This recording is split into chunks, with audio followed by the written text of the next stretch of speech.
नमस्कार साथियों, स्वागत है आपका क्लासेस परीक्षा जंक्शन में। और आज जो करंट अफेयर्स की श्रृंखला चल रही है उत्तर प्रदेश लोक सेवा आयोग की प्रारंभिक परीक्षा, आरओ की, उत्तर प्रदेश सॉरी उत्तर प्रदेश अधीनस्थ सेवा चयन आयोग की परीक्षाओं की।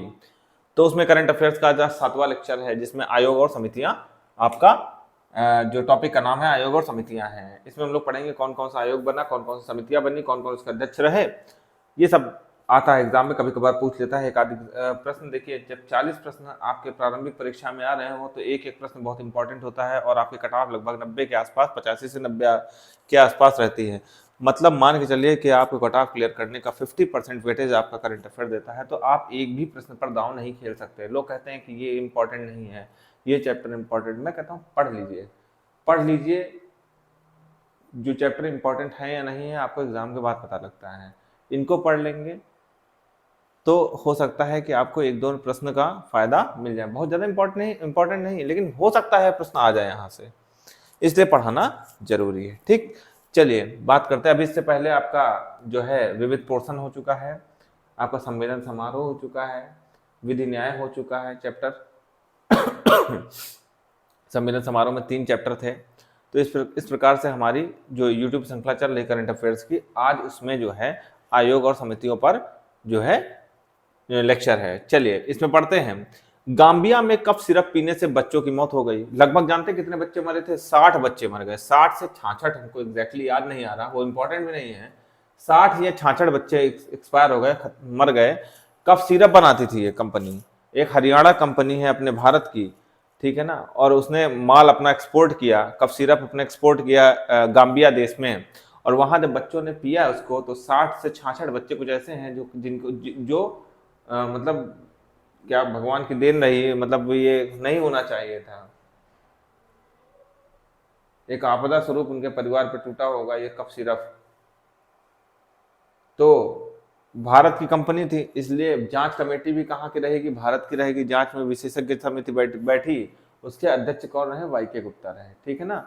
मतलब जो कफ सिरप यहाँ से एक्सपोर्ट की गई वो सही थी या नहीं थी, वो मानक के अनुरूप थी कि नहीं थी, उसमें अगर कोई कमी बनाने के बाद, मैन्युफैक्चरिंग करने के बाद आई तो उस कमी को रिजॉल्व करना इस समिति का काम है, सारी कमियों को ढूंढना। नहीं तो कहीं ये हादसा दोबारा रिपीट ना हो जाए। बच्चे चाहे अपने देश के हों, चाहे किसी भी देश के हों, चाहे वो गाम्बिया के हों, चाहे वो भारत के हों, चाहे वो पाकिस्तान के हों, बच्चे बच्चे होते हैं। और किसी भी बच्चे के साथ कोई हताहत दुर्घटना नहीं होनी चाहिए। तो वाई के गुप्ता जो है, वाई के गुप्ता की अध्यक्षता में समिति बनी है और भगवान उनको सामर्थ्य देंगे वाई के गुप्ता जी को कि दोबारा ये अविस्मरणीय घटना कभी दोबारा घटित ना होने पाए। 60 बच्चे बताइए जिसके घर के होंगे, उनका दवाइयों पर से विश्वास उठ गया होगा। वो भी भारत की, हरियाणा की कंपनी है, शायद मैंडेक करके कुछ ऐसे नाम है उसका, उसने बनाई थी। ठीक, कंपनी तो बंद ही हो गई होगी, लेकिन उसमें क्या कमियां रह गई वो जो है ये वाई के अध्यक्ष वाई के गुप्ता जी इसको उजागर करेंगे। अगली बात करते हैं स्वास्थ्य बीमा। मुझे लगता है कि मैं कुछ तथ्यों पर ज्यादा चर्चा कर लेता हूँ, लेकिन दोस्त अगर यही वाई के गुप्ता जी आपको एग्जाम में याद रहे और नहीं वो भी याद रहे, मान लीजिए प्रश्न नहीं आया, आपसे यही पूछ लिया गया किस देश में 60 बच्चे लगभग भारतीय कंपनी द्वारा बनी कफ सिरप पीने से जो है मतलब मृतक हो गए, तो गांबिया देश है। आपको ये भी याद हो सकता है प्रश्न आ जाए। ठीक, स्वास्थ्य बीमा सलाहकार समिति की अध्यक्षता कौन करेंगे? राकेश जोशी जी करेंगे।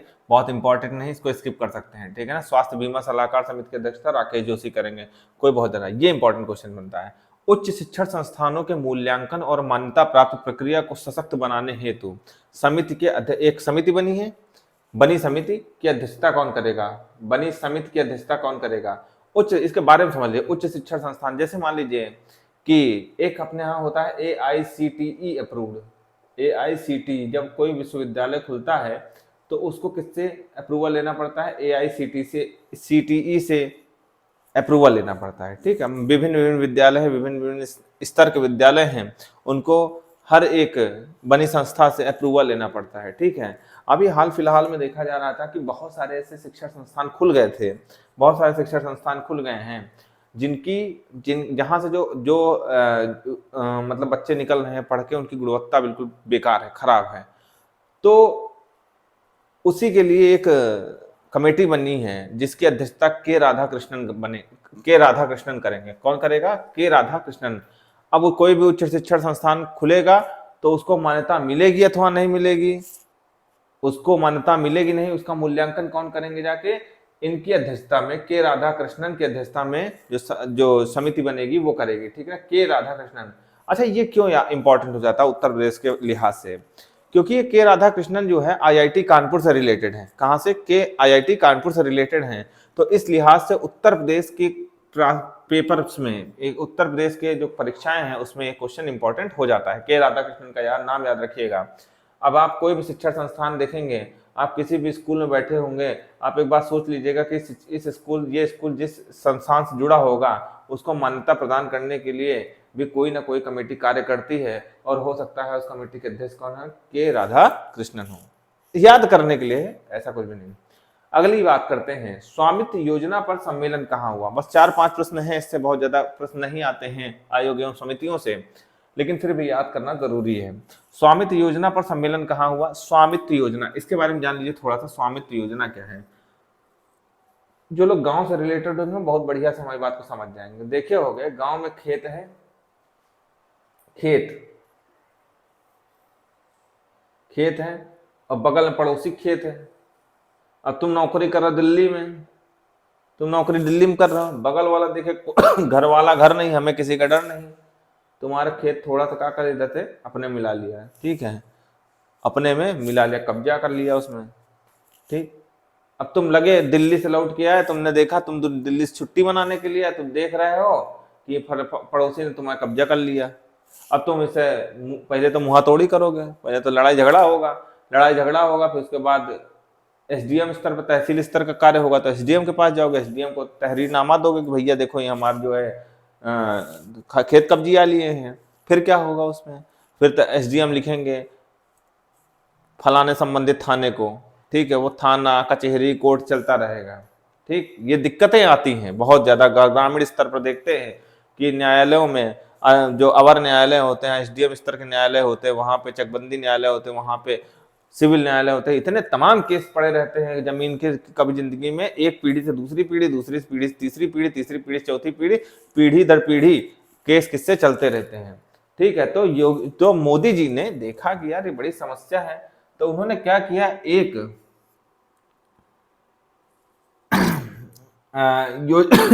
योजना लाई है। इसके तहत आप लोग क्या कर सकते हैं, इससे ड्रोन मैपिंग होगी, आपके खेतों की क्या होगी, ड्रोन मैपिंग होगी। अब देखिए बहुत लोगों के गांव में हो रही होगी, ड्रोन मैपिंग होगी, और इस ड्रोन मैपिंग के द्वारा खेत आवंटित कर दिए जाएंगे कि हाँ फलाने का खेत इतना है और इससे आगे ये बढ़ने से। मान लीजिए कभी विवाद होता है तो आपको कागज वागज निकलवाने की जरूरत नहीं होगी। आप जहां तक मुझे याद है ग्राम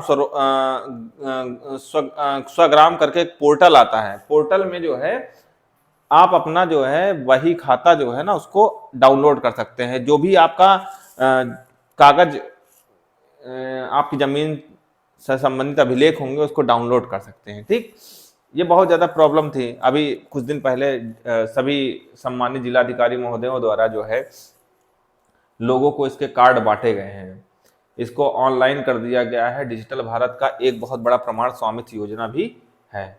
सभी गांव की जमीनों को किससे जोड़ दिया गया है, ऑनलाइन जोड़ दिया गया है।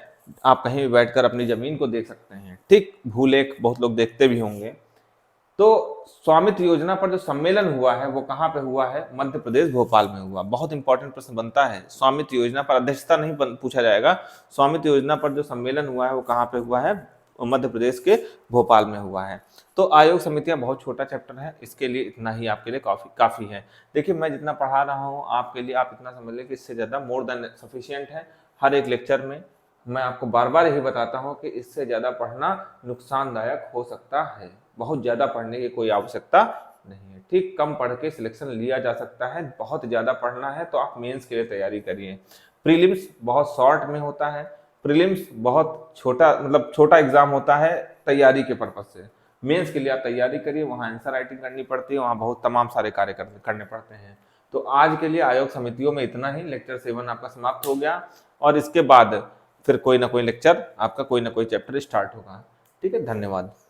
तैयारी करते रहिए, बिल्कुल बच चुका है परीक्षा का।